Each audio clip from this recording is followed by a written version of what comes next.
Et l'heure est au bilan dans les boutiques et les centres commerciaux. Les soldes d'hiver ont pris fin mardi soir et les avis divergent. Alors que la CCI Nord-de-France avait annoncé 80% de commerçants déçus près de chez nous, eh bien à Roubaix, ce spécialiste des produits dégriffés affiche le sourire. La fréquentation n'a pas faibli, au contraire, un chiffre d'affaires en hausse de 9%, signalé par le patron des lieux, le directeur de ce centre commercial, avec une moyenne de 25 000 visiteurs par week-end. Eh bien, ce centre a opté pour des ouvertures le dimanche et l'affluence a même nécessité la mise à disposition du parking provisoire. De bons résultats, donc un bilan positif à Roubaix par rapport aux soldes. À présent, on va partir dans le Vieux-Lille où l'ancienneté des bâtiments est propice aux problèmes sanitaires. Et oui, les commerçants et restaurateurs sont les premiers à y être confrontés. Alors, ils font appel à des professionnels de la désinfection et de la dératisation. Les rats, les souris, les blattes s'installent souvent dans les caves, comme c'est le cas sur ces images. Et pour les déloger, plusieurs méthodes. Boucher les trous, utiliser du répulsif ou poser des pièges. Des sociétés spécialisées vous propose de prendre le problème à bras-le-corps. Louis Caillé a suivi l'un de ces professionnels en pleine intervention dans ce restaurant de la place du Concert à Lille. Soit on traite par toxique, soit on traite par du mécanique.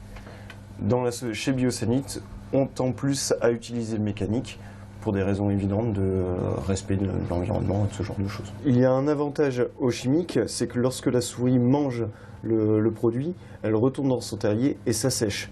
Il n'y a pas de putréfaction, pas d'odeur. C'est l'avantage, c'est de ne pas retrouver des cadavres. Le mécanique, l'avantage, c'est que la souris est stoppée net. Et il n'y a pas de produits chimiques.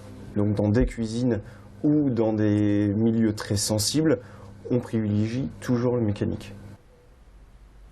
Direction Quesnoy-sur-Deûle pour découvrir un salon de coiffure pas ordinaire.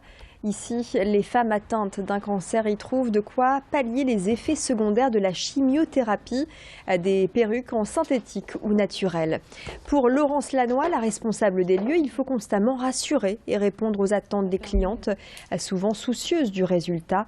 Laurence fait également partie d'une association Solid Hair, le but étant de récolter des dons de mèches de cheveux, des mèches qui serviront à reconstituer des perruques en cheveux naturels, 10 à 20 cm suffisent.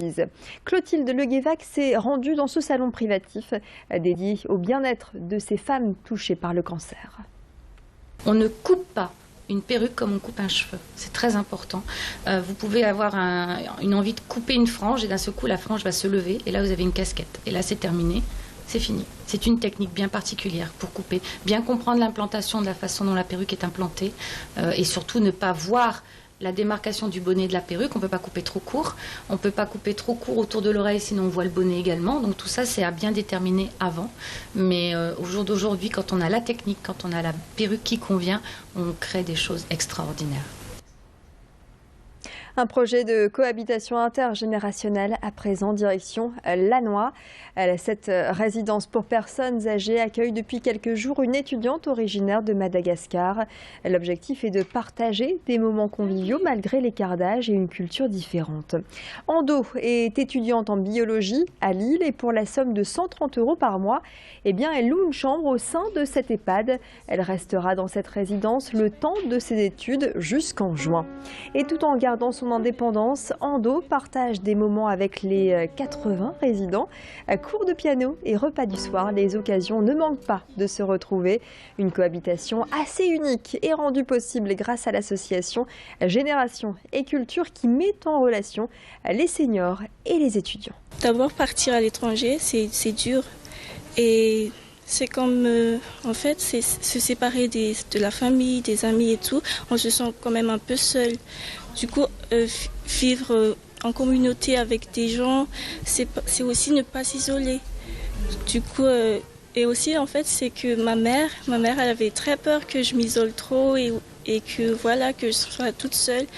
Et ici, en fait, je me sens entourée et c'est un environnement plutôt rassurant. Il s'agit d'ouvrir la résidence au monde extérieur, également à la culture. Donc cet étudiant étranger, il n'est ni un salarié, c'est pas un bénévole, c'est pas un stagiaire. Il habite ici, il vit avec les résidents et donc il nous apporte aussi un petit peu plus de vie de l'extérieur parce que c'est un étudiant, là le cas d'Andou, elle est étudiante en biologie et donc elle nous apporte sa vie d'étudiante dans la résidence et partage des temps de vie avec les résidents. Il s'agit vraiment d'une cohabitation intergénérationnelle. Pour les résidents, c'est aussi se dire qu'il n'y a pas que des personnes qui sont très avancées en âge qui vivent ici, il y a aussi une étudiante qui habite avec eux.